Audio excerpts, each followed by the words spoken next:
Red Wings win 3-2 over the Toronto Maple Leafs in overtime. Danny Kaiser with the OT goal.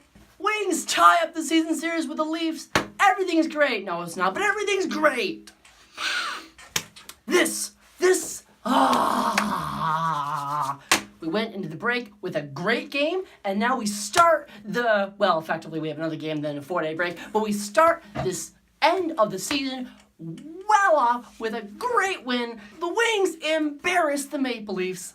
Let's talk about it. Starting off, Red Kelly retires in a ceremony that took like 45 minutes. It was a little bit ridiculous, but Red Kelly was pretty good. He was one of the best, and his number was retired. No one else can wear a 4. I couldn't find the last Red Wing to wear a 4, so Other notes, Jake Muzzin in the lineup for the Leafs. What is it with the Leafs and always making a major move right before the Wings game? So the beginning of the season, normal game, nothing really happened before that. Then the next game, William Nylander comes back, his first game against the Wings. Next game, Trevor Moore is back. This is where the metaphor kind of dies a little bit. But then, right before our game against the Leafs acquire Jake Muzzin from the LA Kings. Crazy deal. Yada, yada, yada. All it means for the Wings, we have to deal with an actually good Leafs defense. Nope, apparently.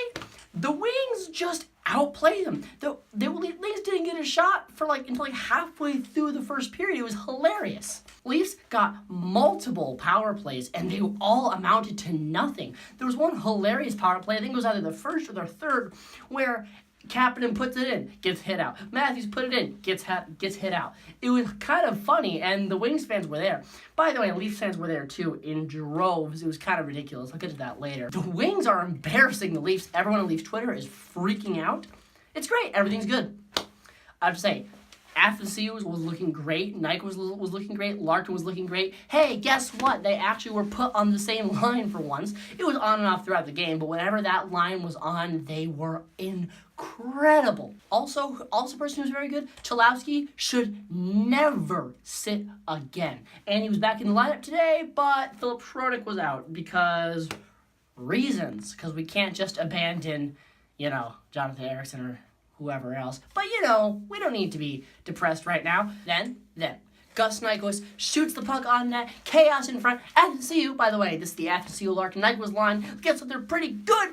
Athensee finds Nyquist again. He shoots. He scores. 1-0 Wings. We are leading the Leafs. We are playing pretty good, and we are making the Leafs look ridiculous. This is great. Leafs are not clicking at all. However, what do I always say with the Wings? Momentum-wise, we are not very good at keeping the momentum. Late in the second, you can hear the Go Leafs Go chant louder than anything else in the LCA. Kind of ridiculous. I yelled about this in the first Leafs versus Wings video. Come on, guys.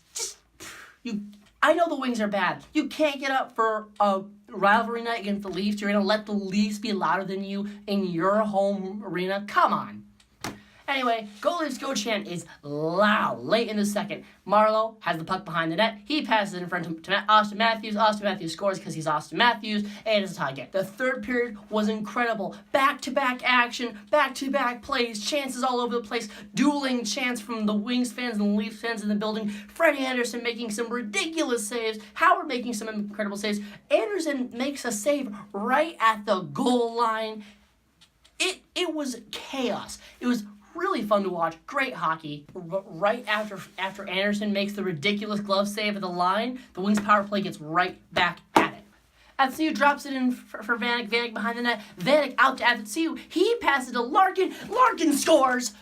2-1 Red Wings. We're not that far away from winning a game against the Leafs. Finally, in an actually good effort.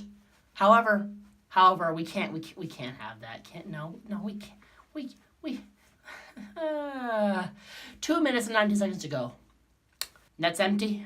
Matthews is in the wing zone. He shoots. It goes off Marleau's glove. And I was ready to get myself kicked out of the dorm for screaming. But no, I didn't. I didn't because, hey, we get to see the Leafs and the Wings in overtime.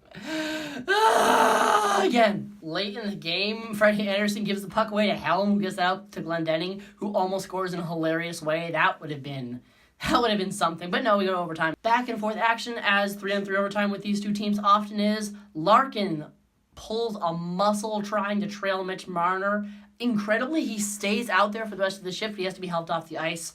Get to that later. Now we don't have our best overtime weapon, but we still have a couple players. Gus Nyquist, great moves to avoid Austin Matthews. Nyquist holds it, dishes it to Danny Kaiser. He kicks it out to his stick. He shoots, he scores. 3-2 Red Wings.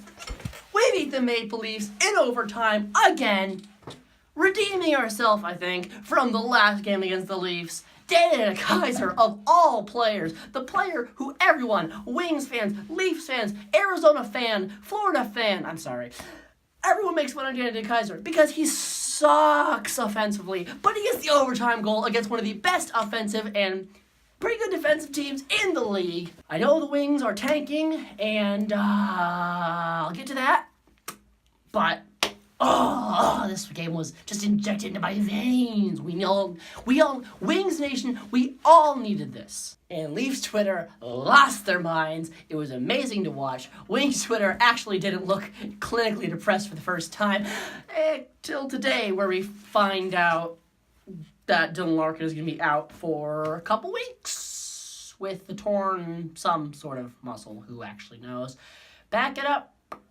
We're going to lose the next 7 games. Listen. I think we need to be positive because this game was a great game. But let's be honest, at past Larkin, we got pretty much nothing. Okay, there's Larkin, Athanasiu, Nyquist, I guess. And beyond that, we have a borderline AHL team. So, this coming up stretch is not going to be fun. We have Ottawa, then a 4-day break. Then we have a bunch of games in a row, ranging between hard matchups like Vegas to matchups that are trying desperately to get points like Buffalo. We have a couple games like Chicago or Philly dotted in there, but man, this is going to be a rough stretch. So let's hold on to this game. Just cherish it. Just cherish it. Embrace it. Embrace it when the night is cold. And I realize it's not going to get much colder than it was last week, he said famously. But just take this win and let it help you persist until just let it sustain you while we lose a ridiculous amount of games. And know that one day,